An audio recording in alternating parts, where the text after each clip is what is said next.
be? Yes, Dale, I'll be down in a couple of minutes. I just want to tell everybody that story I told you guys about last night. Then I come down, okay? Okay.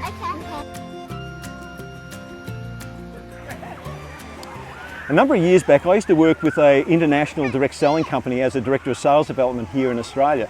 And it was a pretty demanding job. In fact, I work out that over the 15 years I was with that company, I was on an aeroplane more than 400 times. And so it meant that you're away from your family quite a bit as well. And in one stretch, I realised that I hadn't had a holiday for over 2 years. And I said to my wife, all I want to do is go to a beach, sit on the beach with my kids and make sandcastles. So we found a gap in time, and we used my frequent flyer points because at that stage I had enough to fly to the moon and back if I wanted to. And we went up to Mooloolaba in Queensland. Now the first thing I did when I got there was to go straight to the shop and buy some buckets and spades so we'd be right the next morning. And at 6 a.m. on the dot the next morning, I got the kids up. Yep, I got the kids up. And we went down to the beach and we started having so much fun just building all these sandcastles in a line. Well, it got a bit out of control. And by 9 o'clock, we'd nearly gone a kilometre up the beach. And people started to come out wondering what was going on. And this jogger came past and he stopped and he went, mate, that's pretty impressive, what are you doing?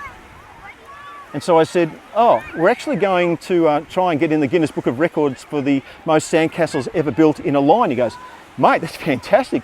Hope you go well. I said, thanks, mate. And he took off. My son looked at me and said, Dad, are we trying to get in the Guinness Book of Records? And I said, no, mate, just a bit of a joke.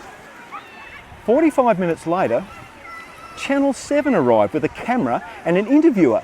And they started talking to me. I said, hey, it was just a joke. And the guy thought it was pretty funny, so he took some shots and he interviewed me.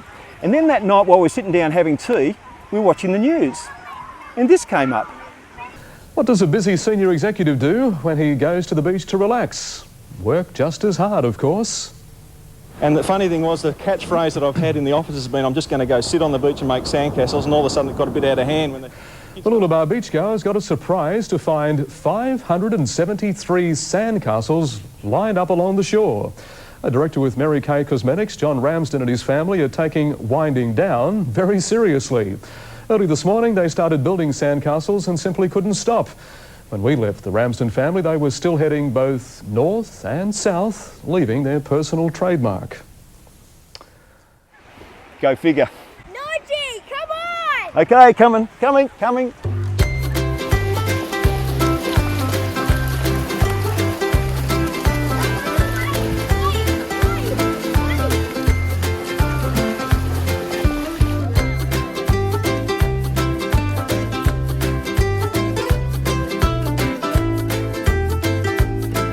That looks like fun. What are you guys doing? Oh, we're actually going for the Guinness Book of Record for the number of sandcastles on a beach in Victoria.